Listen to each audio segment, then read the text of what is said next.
Hello guys, कैसे हो आप सभी। तो यहाँ पर मेरे हाथ में जो आप ड्राइवर देख सकते हो, ये 30 वाट का ड्राइवर है।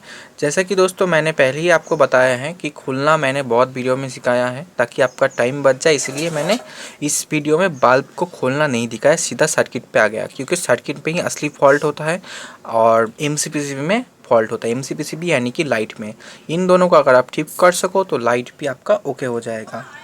तो यहाँ पर जो मेरे हाथ में आप सर्किट देख सकते हो, ये 30 वाट का सर्किट है। तो इस 30 वाट का सर्किट में कौन सा फॉल्ट है, चलिए हम पता करते हैं। तो जैसा कि मैंने आपको बताया है, तो सबसे पहले आपको मैनुअली चेक करना होता है। तो यहाँ पर देखो, मैनुअली मुझे कोई भी कंपोनेंट यहाँ पर ख़राब नहीं दिख रहा है। और इस जो सर्किट है, इस सर्किट की अगर बात करें तो ये सर्किट मेरे हिसाब से ठीक ठाक ही है। इसमें डबल प्रोटेक्शन है। अगर दोस्तों यहाँ पर रजिस्टर फटा होता, एमओवी फटा होता, तो आपको एक बार ब्रिज रेक्टिफायर चेक करना होता, क्योंकि उस कंडीशन में आपका ब्रिज रेक्टिफायर ख़राब हो जाता है। तो यहाँ पर देखो, यहाँ पर स्विचिंग कैपेसिटर, पावर कैपेसिटर सब कुछ ओके दिख रहा है। तो चलिए एक बार क्या करते हैं, हम मल्टीमीटर से चेक कर लेते हैं। तो दोस्तों मल्टीमीटर को हमने क्वांटिटी मोड पे डाल लिया है, चलिए आप चेक करते हैं।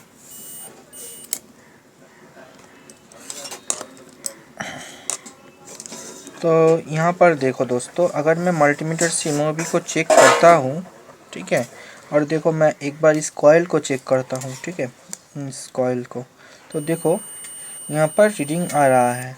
और इस डायोड को आप चेक नहीं कर सकते, यहाँ से आप डायोड को चेक कर सकते हो पर इस सर्किट में नहीं कर सकते। क्यों नहीं कर सकते, मैं आपको नज़दीक से दिखाता हूँ। तो देखो यहाँ पर देखो, एक तरह का कुछ आइसोलेशन टाइप का कुछ यूज़ किया गया है इसके ऊपर, इसीलिए आप इसको इस तरह से चेक नहीं कर सकते। इस आइसोलेशन को आपको हटाना होगा। तो ऐसे ये एक तरह का जो गम है, ग्लू है, इसको आप हटा नहीं सकते, ठीक है। इसको हटाओगे तो इसका ट्रैक उखड़ जाएगा। तो इसीलिए आपको मैनुअली समझना होगा कि ब्रिज रेक्टिफायर ठीक है या ख़राब। तो जैसा कि हम चेक करते हैं, तो आ, हम कॉयल को चेक कर लिया, तो कॉयल ठीक ठाक है। तो अभी हम क्या चेक करेंगे कि यहाँ पर जो रजिस्टर है वो सही है कि नहीं। तो चलिए एक बार रजिस्टर को चेक कर लेते हैं। तो यहाँ पर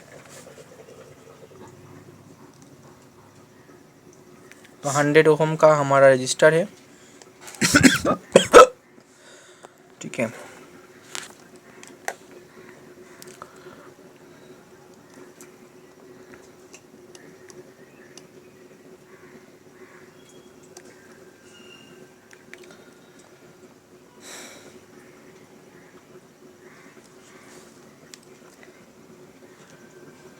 तो 100 ओम का हमारा रजिस्टर है, रजिस्टर बिल्कुल ओके है।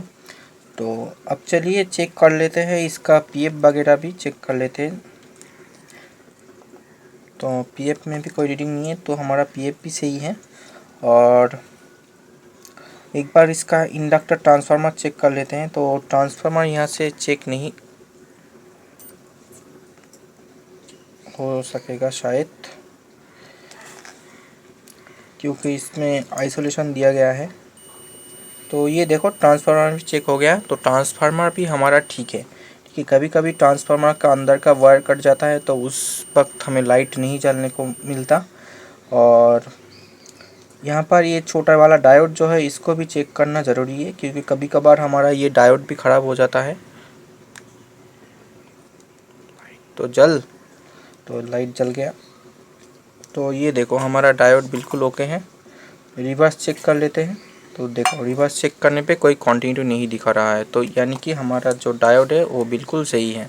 अगर रिवर्स चेक करने पर कंटिन्यूटी मिलता तो हमारा डायोड ख़राब होता, ठीक है। हमारा डायोड बिल्कुल ओके है।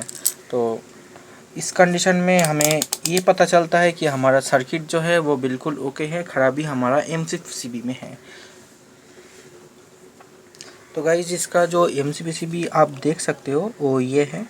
और यहाँ पर अब अगर आप मैनुअली देखोगे, ठीक है, तो आपको कोई भी एलईडी आपको ख़राब नहीं दिखेगा, ठीक है। मैनुअली अगर आप देखते हो तो देखो यहाँ पर किसी में भी काला स्पॉट नहीं बना हुआ है, ठीक है। तो एक बार चेक कर लेते हैं हमारा टेस्टर से।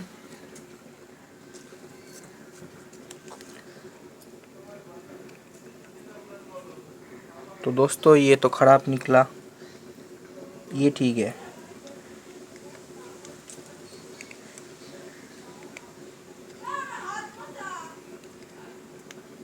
ये भी ठीक है, तो ये भी ठीक है। तो दोस्तों ख़राब जो है हमारा वो यही है जिसकी वजह से चल नहीं रहा है।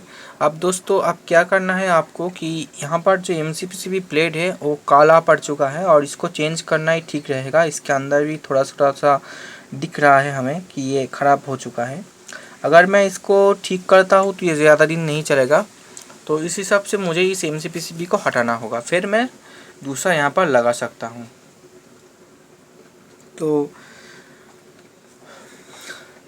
दोस्तों एक बार क्या करते हैं कि जो ख़राब वाला है उसको हम शॉर्ट करके देख लेते हैं कि हमारा जो ड्राइवर है वो पूरा तरीके से हमने जैसा देखा मेजरिंग करके कि पूरा तरीके से कि हमारा ड्राइवर ठीक है कि नहीं। तो चलिए एक बार देख लेते हैं। मैं इसीलिए ऐसा कर रहा हूँ क्योंकि कभी कभी होता है कि मेज़रिंग हम जब करते हैं मल्टीमीटर से ड्राइवर को, उस वक्त भी हमें पता नहीं चलता कि ड्राइवर में अंदर में क्या ख़राबी है। अगर ड्राइवर में कुछ भी ख़राबी नहीं होगा तो इसको शॉर्ट करने से ये बल्ब चल जाएगा, थोड़ी देर के लिए ही सही पर चल जाएगा। इसका एम्पियर भी टेस्ट कर लेंगे और साथ ही साथ ये भी देखेंगे कि ये सर्किट कैसा जल रहा है। तो सबसे पहले हम एम्पियर टेस्ट करेंगे, तो इसको मैं ढक देता हूँ। अगर नहीं ढकूँगा तो कुछ भी नहीं दिखाई देगा, ठीक है।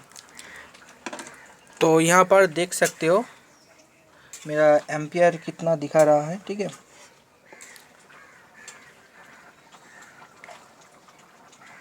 देखो, आओ +2 1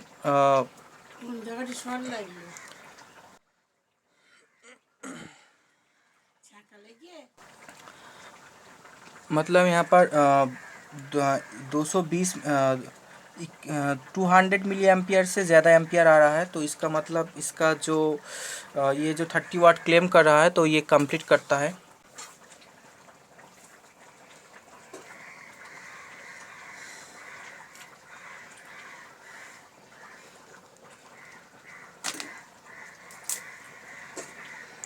और एक बार इसकी रोशनी देख लेते हैं। तो देखो इसकी रोशनी,